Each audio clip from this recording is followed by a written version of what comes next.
High, আমি পিউ। তো আজকে সকাল সকাল বেরিয়ে যাচ্ছি ফারাক্কা গঙ্গা স্নানের উদ্দেশ্যে।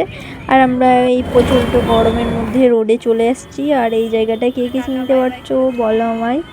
তারপর আমরা টোটোতে চেপে গিয়েছিলাম। আর এই যে এই জায়গাটা ফারাক্কা ব্রিজটা, এই জায়গাটা দেখলেই না প্রচুর ভালো লাগে আমার। তারপর এই যে আমরা নদীর কাছাকাছি চলে এসেছি। আর নদী দেখে তো আমি বিশাল খুশি একদম। তারপর স্নান করে আমি ভিডিওটা অন করলাম। স্নান করে উঠেই তো ফার্স্টে মা বলছিল যে চলো জল ঢেলে আসি। তো আমরা আগে জলই ঢালতে গেছিলাম মন্দিরে। এই হলো মন্দির। আর মন্দিরের ভিতরে কি আছে চলো তোমাদেরকে দেখায়। আমি কিন্তু প্রথমবার আসলাম, আমার বেশ ভালোই লাগছে মন্দিরটায়। বাইরে থেকে তো ভালোই লাগছে, ভিতর থেকে কেমন আছে চলো তোমাদের দেখায়।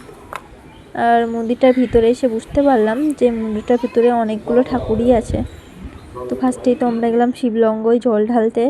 তারপর মা এখানে পূজা করছিল, জল ঢেলেছিল, আমিও ঢেলেছিলাম, বাবাও ছিল সাথে, দিদিও ছিল। তারপর আমরা বাড়ি চলে এসেছিলাম। সকলকে টাটা।